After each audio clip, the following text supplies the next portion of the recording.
Baik, assalamualaikum warahmatullahi wabarakatuh. Kita masuk ke segmen Q&A. Ya, untuk mengungkap rahasia masuk stan sekali coba.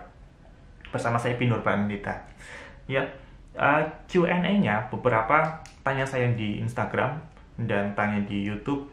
Saya sudah janji untuk membahas di video selanjutnya, maka video kali ini khusus untuk menjawab pertanyaan-pertanyaan yang sudah masuk di akun saya tentang saya batasi tentang pendaftaran STAN, karena yang untuk yang lain-lain nanti mungkin di video selanjutnya, nanti malah kemana-mana gitu. Jadi khusus untuk pendaftaran STAN. Ya, yang pertama ini dari Anda yang dari Instagram, ini EKAPW, dari @EKAPW. Dia tanya tentang apa itu surat keterangan mengikuti UN. Ya, surat mengikuti UN itu di tahun 2018 diperlukan ketika upload dokumen. Nah, saya sudah tanyakan ke teman-teman adik-adik saya di STAN, yang murid-murid saya tahun 2018 itu, apakah benar ada kayak gitu? Ternyata benar, memang. Dan itu suratnya dikeluarkan oleh sekolah masing-masing yang formatnya bebas, asal di situ tercantum namanya siapa, nomor induk siswanya itu berapa, sedang mengikuti ujian nasional, yang itu sebagai pengganti ijazah ya, karena memang ijazahnya belum ada, jadi untuk mengeluarkan itu dari masing-masing sekolahnya. Jadi jangan takut, karena itu bisa dikeluarkan dari masing-masing sekolahnya, tinggal nanti diakomodir oleh siapa gitu, teman-teman dari STAN, mungkin dari OSIS, dari STAN dari sekolahnya gitu, dari OSISnya boleh, ataupun dari ketua kelasnya gitu boleh, untuk meminta surat keterangan mengikuti ujian nasional itu. Jadi gitu ya, Eka, clear, tidak ada kesulitan. Kemudian dari DM Instagram juga Jundi Azam, Jundi Azam, tentang pemilihan jurusan Kak, beda yang milih masuk di Kemenkeu dan non Kemenkeu.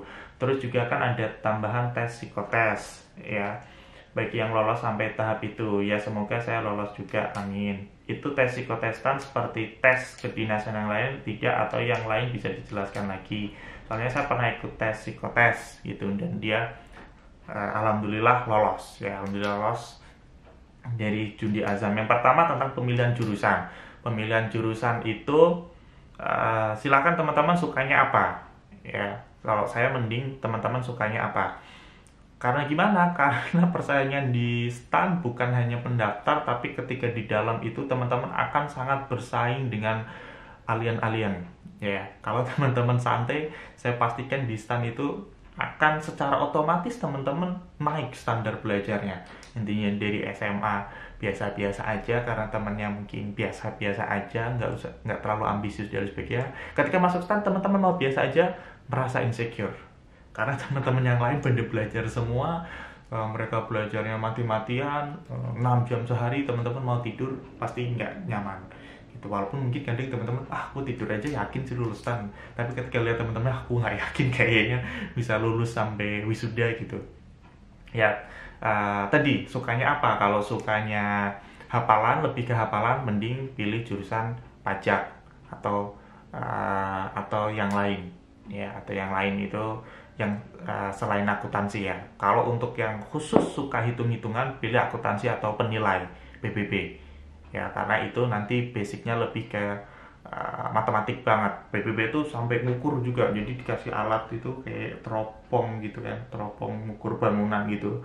Itu matematikanya lumayan banyak. Tapi selain itu di tengah-tengah ya, selain pajak sama akuntansi dan PBB itu di tengah-tengah, hitungannya nggak terlalu ekstrem, hafalan juga nggak terlalu ekstrem.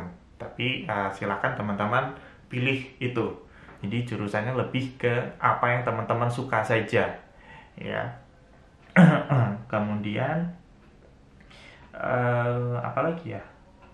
Oh iya, sama tambah kasih kata-kata motivasi untuk persiapan USM STAN, masih jadi Jundi Azam. Kata motivasinya apa ya? Saya lagi nggak sedih hari ini, jadi kurang bisa memotivasi. Tapi kurang lebih kayak gini. Kalau teman-teman pengen masuk STAN, itu mulailah niatnya dari teman-teman sendiri. Apalagi tahun ini itu tingkat persaingannya sangat-sangat ketat. Jadi tentukan niatnya. Lihat ke diri sendiri apa yang menjadi alasan teman-teman pengen masuk STAN. Ya, kalau alasannya ingin membagikan orang tua, itu juga tidak salah gitu, karena orang tua sudah membesarkan kita. Yang penting kita ketika kita lowest level, kita ingat lagi apa yang menjadi alasan kita untuk masuk STAN. Ya, kuatkan benar-benar alasan itu dan pahami bahwa persaingannya 2%, pahami bahwa teman-teman sudah menghilangkan kesempatan untuk tidak mendaftar di kampus kedinasan yang lain. Pahami kalau teman-teman ini tesnya 1 tahun sekali. Pahami kalau teman-teman dengan mendaftar STAN sudah merelakan waktunya untuk tidak belajar atau mengurangi waktu belajarnya untuk tes SBMPTN atau tes UM. Ya, jadi pahami alasan teman-teman, knowing yourself. Nggak usah lama-lama, yang penting belajar dan berdoa. Ya, jadi pahaminya ketika mau tidur gitu kan, berkaca diri dan lain sebagainya. Berkaca diri ketika habis sholat, habis ini berdoa. Silahkan teman-teman lakukan itu. Then, mungkin kalau motivasi, STAN itu adalah milestone juga buat saya, batu loncatan juga. Jadi insya Allah masuk STAN bukan hanya akan menambah gengsi-gengsian, enggak, tapi benar-benar persaingan di dalam, ketemu teman-teman yang semuanya baik, memiliki akhlakul karimah, memiliki kepribadian yang baik dan pintar-pintar juga, sehingga secara tidak langsung itu akan membentuk kepribadian kita yang lebih baik ketika lulus. Saya yakin itu dan teman-teman tidak akan pernah menyesal. Saya berani jamin itu. Dan pertanyaan dari YouTube, saya coba buka dulu pertanyaannya. Beberapa saya sudah sudah baca. Yang pertama, ambang batas untuk dari One All Adi Prastia, ambang batasnya berapa? Ya, Kak, ambang batas dari apa nih? Kemudian untuk TKK target minimal setiap ujian fisiknya berapa? Di video sebelumnya sudah saya katakan untuk tes fisik TKK ini untuk lari mengitari lapangan tadi 2,5 sampai dengan 3,5, 2,5 untuk wanita, 3,5 untuk pria. Kemudian yang kedua ada tes tes membentuk angka 8, tes shuttle run. Ya, tes shuttle run-nya ini untuk menguji ya kesehatan diri teman-teman. Karena kalau orang-orangnya benar-benar nggak sehat, setelah lari 12 menit ya mengitari lapangan, kemudian lari membentuk angka 8, itu bisa geledak, bisa jatuh dengan seketika ya, karena itu cukup pusing kan, kita secara nggak langsung disuruh kepala yang giniin, dan itu nanti bisa geledak bisa terjatuh buat teman-teman yang nggak siap ya. Apalagi di tahun ini ditambah untuk BC ada push up, pull up ya, atau chin up dan lain sebagainya ya. Tapi standarnya tadi kalau untuk yang lari 12 menit 2,5 sampai 3,5 putaran, satu putarannya sekitar 400 sampai 500 meter. Jadi silakan teman-teman perhitungan sendiri. Kemudian tes psikotes itu tesnya gimana aja, Kak? Dari Adi Ardiansyah. Di video sebelumnya saya juga sudah katakan beberapa tes psikotes yang sudah saya ikuti yang diselenggarakan oleh STAN, yaitu tes menggambar pohon, tes menggambar orang, kemudian tes Pauli, ada tes tes menjawab aja gitu, tes kepribadian gitu, menjawab tentang diri teman-teman, nomor 1 sampai nomor 5, nomor 1 paling tidak setuju, nomor 5 paling sangat setuju gitu ya tes psikotesnya. Kemudian tapi aku nggak tahu ya, karena ini beneran baru, benar-benar baru dari yang masuk SMA, karena tes psikotes itu sebelumnya memang hanya untuk tes lanjutan dari mahasiswa yang sudah pernah mahasiswa, lulusan yang yang lulus dari STAN mau masuk lagi ke STAN, baik itu diploma 3 khusus ataupun diploma 4, ya, pakai psikotes. Nah, psikotesnya tadi saya sebutkan. Kemudian dari Erlinda Viola Widya Putri, ini likes-nya paling banyak. Makasih banyak Kak infonya. Mudah-mudahan lancar, alhamdulillah, dimudahkan dan bisa lolos semua tesnya ya Allah, amin ya rabbal alamin. Kemudian semoga jadi satu di antara 3.000 orang yang diterima, amin. Untuk TKK tahun 2019 sudah saya jawab. Apa ya? Oh iya, susahnya mengatur jadwal antara belajar SBM dan STAN. Ini mungkin yang lebih relate. Next video teman-teman request siapa, saya harus collab, ataupun nanti saya pasti akan undang salah satu bintang tamu, salah satu orang yang lebih relate bagaimana persiapan SBM dengan tes STAN. Kalau saya sendiri dulu SBM tidak mengikuti, jadi fokus di STAN saja. Jadi waktu saya fokus hanya di STAN tahun 2010. Jadi resikonya saya ambil seperti itu. Jadi setiap hari saya bisa 10 jam minimal untuk belajar STAN, karena kemampuan saya biasa-biasa saja. Buat teman-teman yang merasa tidak pintar, tidak ranking 1 ataupun ranking 5 di kelasnya, jangan bersedih, karena nasibnya saya juga seperti itu, tapi saya bisa masuk. Kemudian oke, ada yang tahu nggak STPN? Nah, itu lain dari Aldi Fatoni. Tapi setahu saya kalau STPN, karena dia perguruan tinggi kedinasan, maka mendaftarnya di satu tempat, di sscn.bkn.go.id ya, kalau saya nggak salah alamatnya itu. Ini di SSCN aja. Kemudian Kak, cara hitung rata-rata ijazah gimana Kak? Mohon dijawab ya Kak. Dari Raisa Sakina tentang menghitung ijazah ya.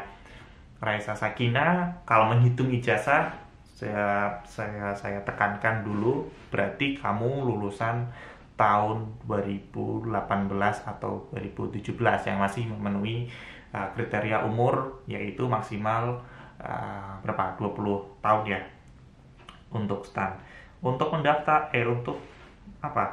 untuk persyaratan ijazah, yaitu yang dijumlahkan antara jumlah nilai sekolah dengan jumlah nilai ujian nasional.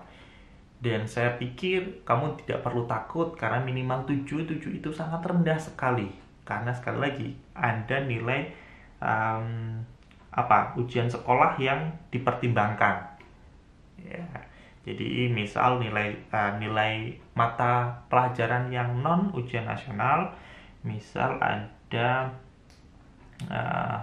kan subnya itu satu ada ujian sekolah ya di ijazah, kemudian yang kedua ujian nasional. Nah, yang ujian sekolahnya dilihat nilai sekolahnya, misal ada 13 mata pelajaran di ujian sekolahnya ya, dilihat kolom yang paling kanan ada nilai sekolahnya, itu dijumlahkan semua. Jadi tinggal jumlahkan, ada 13 nilai, kemudian ujian nasionalnya katakanlah ada 6 atau 5 komponen ujian nasionalnya, dilihat nilai ujian nasionalnya, kemudian dijumlahkan semua, katakanlah tadi 13 ditambah 6, misal ujian nasional ada 6, jadi ada 19 nilai, dijumlahkan semua, terus nilainya dibagi 19. Nilainya minimal adalah 7. Anda alarm karena ini masih subuh. Jadi gitu ya untuk menghitung nilai ijazah. Dan jangan khawatir, saya yakin setelah itu kamu hitung pasti nilainya di atas 7. Terus apa lagi ya? Kak, boleh minta nomor WA? Minta nomor WA. Jangan WA ya, silahkan email, itu ada di home screen saya emailnya, dan insya Allah saya akan balas. Beberapa juga udah saya balas. Kemudian Kak, kalau kelahiran November 1998, sekarang 20 tahun lebih belum 21 masih bisa ikut. Nggak bisa deh. Sedih banget ya. Yang bisa mendaftar itu berarti kelahiran maksimal paling tua adalah 1 September 1999. Ya, berarti 2 September boleh, 3 September boleh, 4 September boleh, dan seterusnya. 31 Agustus 1998 juga tidak boleh. Gitu. Oke. Apalagi kalau udah kuliah gimana bagi waktunya Kak? Terus gimana sama UASnya nanti? Dari Della Eni Putri. Kalau udah kuliah gimana bagi waktunya? Sekarang nggak penting nih kalau udah kuliah gimana pertanyaannya. Yang paling penting adalah gimana kamu masuk dulu. Kalau udah kuliah insya Allah nanti bisa diatur teman-teman. Silahkan tanyakan, teman-teman akan tahu sendiri, akan men-set sendiri standar belajarnya seperti apa. Saya yakin tanpa bertanya dengan saya pun nanti teman-teman lihat kebiasaan habit dari masing-masing pesaingnya, dari masing-masing teman kelasnya seperti apa, dan teman-teman akan menyesuaikan. Kalau itu nanti sudah kuliah, salah, sorry, masih ngatur. Kalau udah kuliah itu maksudnya dia sekarang udah kuliah. Jadi gimana cara bagi waktunya? Nah, kalau udah kuliah, saya anjurkan, apalagi tahun ini itu 2%, jadi mending teman-teman kalau bisa cuti kuliah. Saya agak ragu-ragu kalau teman-teman sambil kuliah dan tugasnya banyak, apalagi teman-teman di teknik mungkin atau di jurusan lain. Ya, kenapa teknik? Karena biasanya tugasnya banyak. Silahkan teman-teman cuti kuliah deh. 2% itu kecil banget dan susah kalau nggak sungguh-sungguh, ataupun teman-teman nggak jenius, ya susah masuknya. Terus gimana sama UASnya nanti? UASnya ya kalau cuti kuliah ya nggak ikut UAS, teman-teman harus ambil resiko. Kemudian karena aku hitung-hitung bakal tabrakan sama tes tanya nanti, mohon bantuannya Kak. Jawabannya ke dia, saya sudah katakan, testan itu sangat-sangat perlu usaha. Dan teman-teman sekali lagi kalau pengen masuk hitung-hitung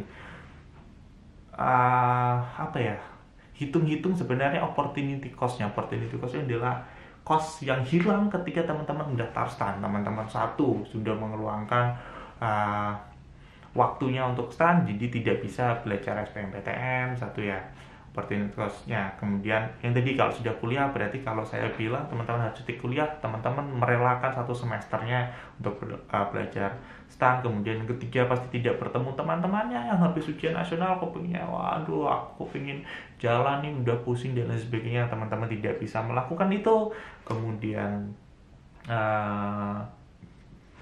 dan opportunity cost yang lain lebih ke waktu. Jadi teman-teman kalau saya syaratkan tadi minimal 6 jam ataupun lebih baik 10 jam ke atas standarnya belajar STAN setiap hari, ya itu teman-teman akan kehilangan waktu banyak di situ kalau teman-teman benar-benar tidak bersungguh-sungguh. Tapi kalau teman-teman yang sungguh-sungguh pun banyak yang belum masuk, apalagi kalau teman-teman tidak bersungguh-sungguh, tidak berdoa dan tidak berusaha, nonsen masuk STAN. 2%, 5% bisa lah mungkin teman-teman kayak gitu. Yang ada beberapa kakak kelas ditanya, Kak kamu gimana dulu masuk STAN? Wah aku nggak belajar sih, aku belajar SBMPTN aja, pas lulus STAN pengen belajar aja tiba-tiba masuk. Ya bisa kalau 5% dan orangnya lumayan pinter, ya masuknya 5%, 5,5% rasio diterimanya sekarang 2%. Nggak mungkin. Saya bilang nggak mungkin kalau teman-teman nggak sungguh-sungguh pengen masuk STAN. Sekali lagi ya, 2% itu estimasinya adalah jumlah pendaftarnya sama dengan tahun kemarin, yaitu 147.700 orang. Jadi gitu Q&A hari ini saya cukupkan. Thank you for watching. Semangat terus, salam perjuangan.